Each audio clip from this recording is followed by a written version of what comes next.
सभी परमात्मा के मुख्य नाम का उच्चारण करेंगे।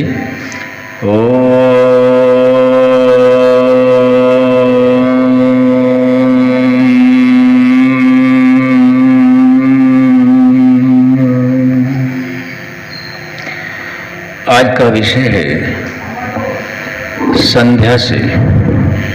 हम प्रतिदिन प्रातः और सायं संध्या करते हैं। पहला प्रश्न रखते हैं, जिनके संध्या याद है, लगभग सभी के याद हैं। संध्या में कितनी तरीके से हमें समझाया गया है, कितने इसमें विषय हैं, कौन बताएंगे? संध्या में विषय कितने हैं? चलो गिनती करो। सबसे पहले क्या बोला जाता है? माइक ले लो, तुरंत बताओ।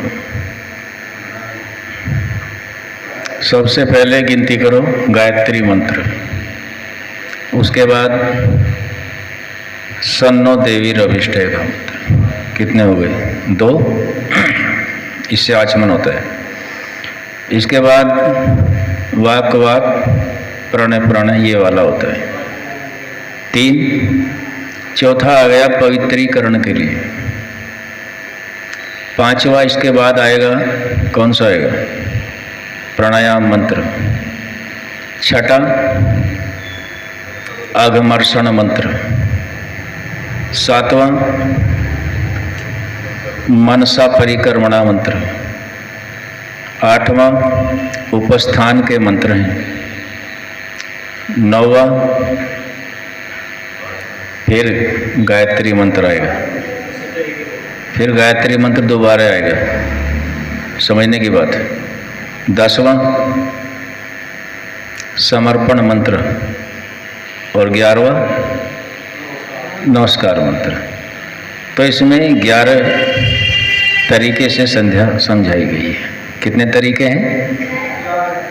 जो पंच महायज्ञ विधि के अनुसार संध्या है, उसमें हमें 11 विषयों को जानना होता है।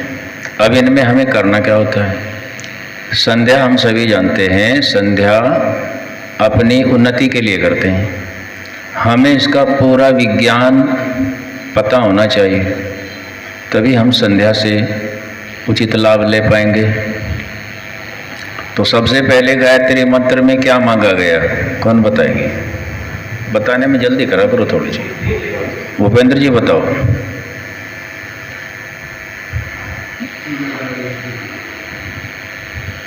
बुद्धि की मांग की गई। गायत्री मंत्र में बुद्धि की मांग करी गई है। कौन सी बुद्धि? मेधावी बुद्धि, सात्विक मेधावी। दूसरे मंत्र में क्या रखा गया? सन्नो देवी रविष्ठे। इससे 3 आचमन भी हैं। आचमन के लिए, और इसका अर्थ है जब हम आचमन करते हैं, तीनों प्रकार के दुखों से दूर करके मोक्ष तक का रास्ता हमें अपने विचार में रखना होता है। दूसरे मंत्र में ही आया। तीसरा विषय क्या आया है? तीसरा विषय है वाक वाक प्राणय प्राणय। चक्षु चक्षु श्रोत्रम नाभि हृदय कंठ शिर बाहुभ्याम यशो बलम, है ना? ये जो बाह्य विचार हैं, इनसे हम कोई गलती ना कर पाए।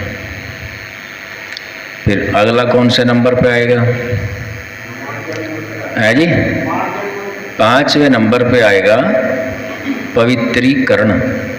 ये हम प्रार्थना किससे कर रहे हैं? परमात्मा से कर रहे हैं कि ये जो हमारे भूपुनातु शीर्षि भुवय नेत्रियो स्व कंठे आदि आदि जो मंत्र हैं, ये हम सबको पवित्रीकरण करने की प्रेरणा परमात्मा करें। और इन सब कार्य को करने में किसकी सहायता ली जाती है? क्योंकि ये सभी ज्ञानेंद्रियों और कर्मेंद्रियों के विषय में प्रश्न आया है। तो अब प्राणायाम मंत्र आएगा। प्राणायाम मंत्र से जब भी जब भी प्राणायाम मंत्र आता है, सभी इंद्रियों का स्वामी कौन होता है? मन होता है। तो मन को एकाग्र करने के लिए ये 7 व्याहृतियों से हम प्राणायाम 3 करते हैं, कम से कम। अधिक से अधिक 21 करे जा सकते हैं, 3 से 21 तक। इस प्रक्रिया को पूरी करने के बाद फिर मन में कैसा विचार उमड़ता है? आगे के मंत्र हैं अघमर्षण मंत्र, कि हमारे अंदर पाप करने की वृत्ति उत्पन्न न हो। पाप का है कोई क्लिष्ट कार्य न करें, पवित्र ही कार्य करें। इंद्रियों को भी पवित्र किया गया है। तो यहाँ हमें पूरे ब्रह्मांड को जो रचना परमपिता परमात्मा के द्वारा बनाई गई है, अपने आप को उसमें ये देखना है कि ये सारे साधन, चाहे वे ज्ञानेंद्रिय कर्मेंद्रिय हों, सूर्य चंद्रमा आदि हों, नक्षत्र हों, पृथ्वी जल अग्नि वायु आकाश आदि जितने भी हैं, इन सभी का देने वाला परमात्मा है और सृष्टि की रचना करता है। तो ये सब उसी का ही है, हमारा यहाँ कुछ भी नहीं है। इनके द्वारा हम जिन जिन कर्मों को करते हैं, उनसे जो हमारी वृत्ति बनती है, या तो पुण्य की बनेगी या पाप की बनेगी, वो वृत्ति हमारे साथ रहेगी केवल, ये साथ नहीं रहेगी। जैसे हम अपना कोई सामान खेती आदि से उत्पन्न किया, अन्न आदि, उसको ट्रॉली में भर के ले जाते हैं, ले जाते 100 कुंटल 200 कुंटल गन्ना भी ले जाते हैं, और वहाँ से क्या लेके आ जाते हैं? पैसे लेके आते हैं। ट्रॉली में कितना सारा वजन है, उसको तो घर में नहीं रखा जा सकता। तो इसलिए ऐसे ही शरीर से जब हम कार्य करते हैं अघमर्षण मंत्रों के द्वारा, जिसका है वहाँ तक पहुँचा करके उसका उपयोग किया जाता है, और उसकी जो वृत्ति पनपती है, वो वृत्ति आत्मा के साथ सूक्ष्म शरीर में जमा हो जाती है।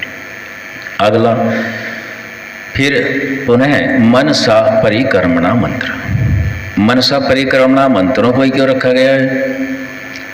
इस शरीर के अंदर सबसे अधिक चलायमान, बहुत तीव्र गति वाला, सभी इंद्रियों का स्वामी मन होता है, और इसकी गति बहुत होती है। और जिसकी गति बहुत ज़्यादा होती है, उसके लिए रास्ता भी उतने अच्छा होना चाहिए।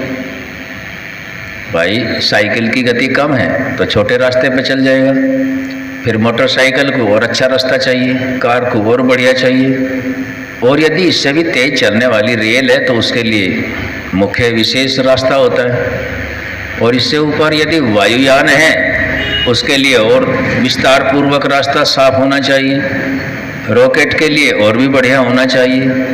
तो इन सब से ज़्यादा, क्योंकि मन बहुत जल्दी समय में पूरी पृथ्वी का भी चक्कर लगा लेता है, ब्रह्मांड में घूम के आ जाता है, तो इसके लिए ब्रह्मांड की रचना उसी में घुमाना है, सारी दिशाओं में, 6 की 6 दिशाओं में घुमाना है। तो ये मन अपने आप को एकाग्र करने की विधियां हैं। मन को किस दशा में लाने के लिए है? जिस स्थिति में परमात्मा ने मन को बनाया था। मन सत्वगुण प्रधान बनाते हैं परमात्मा। कैसा बनाते हैं? मन और ज्ञानेंद्रिया कर्मेंद्रिया सत्वगुण प्रधान होती है, सत्वगुण की मात्रा अधिक होती है, लेकिन यहाँ आकर के हम वो रज या तमोगुण को प्रधान बना लेते हैं। जब तक मन उसी स्थिति में नहीं आता तब तक एकाग्र नहीं होता, क्योंकि जैसा था वैसा ही होगा, तभी वो कार्य करेगा।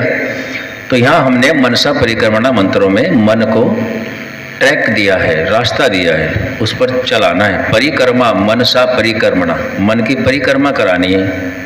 कितना तेज चलने वाला, चल भाई, तो जब उसे पूरा ट्रैक मिलेगा वो फिर अपनी सही स्थिति में आ जाएगा। छोटे मोटे में तो बहुत जल्दी घूम के आ जाता है, और वो तो बहुत बड़ा ट्रैक है। कितना बड़ा ट्रैक है? जितना ब्रह्मांड हम देखते हैं, यह पूरा का पूरा ब्रह्मांड 1/4 भाग में है, 3/4 में स्थूल सृष्टि नहीं है। वहाँ से लेकर के मोक्ष तक लेके जाओ तो मन, वहाँ उसका मन का एक ट्रैक बताया। इसके बाद उपस्थान, मन के ट्रैक के बाद हमें यह श्रद्धा उत्पन्न करनी होती है, सत्कार उत्पन्न करना होता है कि ये सब तो परमात्मा ने ही बनाया है और वो हमारे बहुत नज़दीक है। हमसे परमात्मा की न तो स्थान की दूरी है और ना ही समय की दूरी है। जो ज्ञान की दूरी थी वो संध्या से हमने लगभग तय कर ली है। तो ऐसे उपस्थान अपने आप को मानना है कि मेरे चारों ओर वह है, सर्वत्र विद्यमान है। इसके बाद क्या आता है? गायत्री मंत्र फिर दोबारा आता है। ये गायत्री मंत्र दोबारा क्यों आता है, यहाँ भी विचार करना है। किसी व्यक्ति को आप कार्य बताओ कि भाई तू शहर जा और शहर मेरे लिए ये सामान लेके आना है, बता दिया, लेकिन सामान बहुत आवश्यक है। तो उस व्यक्ति को हम क्या कहते हैं कि भाई ध्यान से सुन ले, भूल ना जाइए। जब किसी बात को 2 बार कहा जाता है, 3 बार कहा जाता है तो वह बात विशेष होती है। गायत्री मंत्र में विशेषता क्या है? क्योंकि आत्मा के सबसे ज़्यादा करीब बुद्धि है और गायत्री मंत्र में विशेष बुद्धि को मांगा गया है।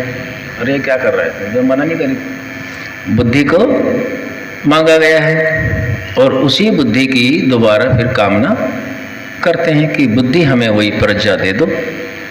जैसा जैसा हमने मन आदि से इस संध्या को यहाँ तक किया है, हमारी बुद्धि ठीक ठीक हो जाए, क्योंकि बुद्धि भी सत्वगुण प्रधान बनती है और ये रज और तम तो यहाँ भौतिकता में हो जाती है। इसके बाद कौन सा विषय आता है? समर्पण मंत्र आता है। समर्पण, श्रद्धा, समर्पण क्या बोलते हैं? धर्म, अर्थ, काम और मोक्ष। हम अर्थ और काम पर अधिक ध्यान देने लगते हैं, धर्म और मोक्ष को भूल जाते हैं। या तो उसको हमें ज्ञान नहीं है, या हम उसको प्राप्त करना नहीं चाहते, या उसकी आवश्यकता नहीं मानते।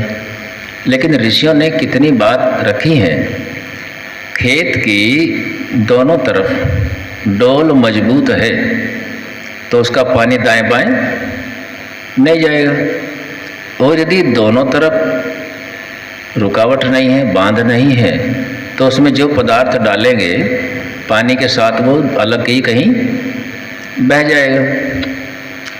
तो ये धर्म और मोक्ष ये दोनों बांध हैं। जैसे हमने योग दर्शन में देखा था